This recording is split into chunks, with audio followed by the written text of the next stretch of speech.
Shalom kasih Kristus, sudahkah hari ini kita menerima kasih setianya? Harapan saya setiap pagi kasih setia Tuhan selalu baru. Mari melekat dalam Tuhan melalui renungan ini. Dan kita jalin terus persahabatan intim dengan Tuhan. Kita berdoa, Bapa Surgawi, terima kasih buat apa yang Tuhan berikan dalam kehidupan kami, sehingga kami diberikan kesempatan untuk mendengarkan firman-Mu. Biarlah firman-Mu terus menghiasi hati, pikiran, dan setiap tindakan kami, di mana kami terus dibawa untuk semakin intim dengan Engkau Tuhan. Dan kami menjadi pribadi-pribadi yang selalu berkenan di hadapan-Mu. Ini doa kami, dalam nama Yesus kami berdoa. Amin. Melekat dalam Tuhan bertema persahabatan yang intim, terdapat dalam Imamat 10 ayat 3, demikian firman Tuhan. Inilah yang difirmankan Tuhan, kepada orang-orang yang karib kepadaku, kunyatakan kekudusanku, dan di muka seluruh bangsa itu akan kuperlihatkan kemuliaanku. Kasih Kristus, saat kita mempunyai teman atau sahabat yang begitu dekat dan intim, apa yang kita harapkan dari seorang sahabat? Sahabat karib adalah sahabat yang paling intim atau dekat dengan kita, yang terkadang memiliki kedekatan yang melebihi kedekatan kita dengan saudara kandung sendiri. Kita biasanya akan lebih mudah terbuka untuk mencurahkan isi hati, mengadu dan mengungkapkan keluh kesah, bahkan menceritakan hal-hal yang sifatnya sangat pribadi sekalipun kepada sahabat karib, karena kita sudah merasa intim. Hal seperti ini ada karena mengharapkan seorang sahabat karib menjadi tempat yang dapat memberikan dorongan, yang dapat menguatkan dalam menghadapi masalah. Demikian juga saat bersedih dapat memberi penghiburan. Bahkan bukan hanya itu, saat menerima sukacita, dialah, yaitu sahabat kariblah, sebagai orang pertama yang mendapat kabar dari kita. Memiliki sahabat karib tidak akan terjadi tanpa menjalin hubungan persahabatan yang intim. Tuhan sejak semula merindukan manusia dapat menjalin persahabatan yang intim dengannya. Sayangnya, manusia jatuh dalam dosa, karena persahabatan yang intim dengan Tuhan akan selalu diganggu oleh iblis, dengan tujuan akhir adalah putus hubungan.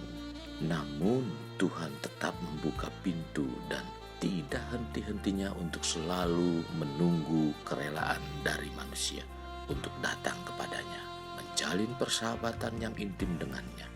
Ada seorang tokoh di Alkitab yang menjalin persahabatan yang intim dengan Tuhan selama ratusan tahun, yaitu Henokh. Dalam Kejadian 5 ayat 22 mengatakan, dan Henokh hidup bergaul dengan Allah selama 300 tahun. Dengan waktu yang begitu lama, yaitu 300 tahun, Henokh mampu menjaga hubungannya dengan Sang Pencipta, hidup selaras dengan kehendak Tuhan sebegitu lama. Hal ini sangat-sangat luar biasa, di mana sebuah hubungan persahabatan yang intim atau karib yang dilakukan Henokh, dan Henokh menerima balasan dari Tuhan, yaitu tidak mengalami kematian. Dia langsung bertemu dengan Tuhan, dan Henokh hidup bergaul dengan Allah. Lalu ia tidak ada lagi, sebab ia telah diangkat oleh Allah. Tercatat dalam Kejadian 5 ayat 24. Penulis Ibrani kemudian menuliskan lagi mengenai Henokh. Karena iman, Henokh terangkat, supaya ia tidak mengalami kematian dan tidak diketemukan, karena Allah telah mengangkatnya. Sebab sebelum ia terangkat, ia memperoleh kesaksian bahwa ia berkenan kepada Allah.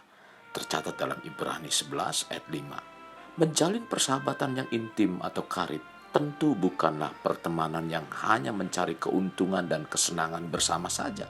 Mereka akan tetap setia bersama saat dalam masalah, musibah, atau berbagai kesukaran. Coba kita introspeksi diri kita, apakah kita dalam menjalin persahabatan dengan Tuhan hanya untuk ditolong dari kesusahan, dan setelah itu kita melupakannya? Apakah kita juga sering memberi prasangka tidak baik dengan Tuhan saat pertolongannya terlambat menurut ukuran kita? Itu berarti kita belum menjalin persahabatan yang intim dengan Tuhan.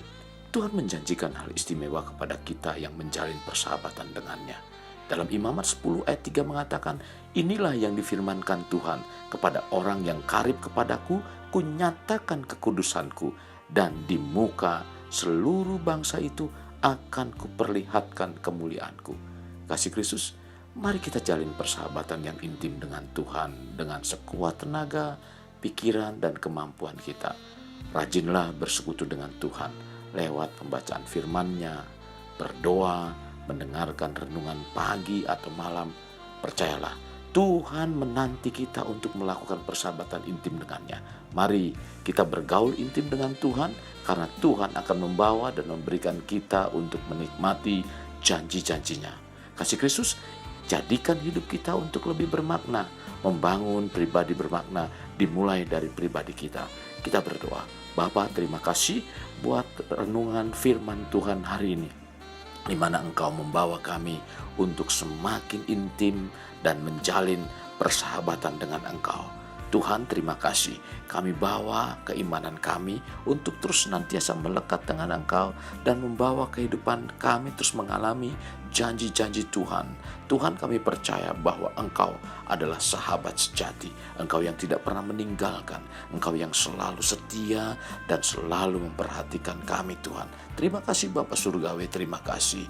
Ini doa kami yang kami alaskan dalam nama Tuhan kami, Yesus Kristus, kami berdoa. Amin. Kasih Kristus, mari kita akhiri dengan mengedahkan kedua tangan kita. Terimalah anugerah berkat dari Allah Bapa, kasih sayang daripada Yesus Kristus, dan persekutuan dengan Roh Kudus yang mencurahkan berkat secara rohani, berkat secara jasmani, dan berkat secara ekonomi, di mana berkat Abraham, berkat Ishak, berkat Yakub dicurahkan dan dilimpahkan dari saat sekarang sampai Maranatha tiba, dalam nama Tuhan Yesus. Amin. Sampai jumpa di renungan berikutnya. Tuhan Yesus memberkati.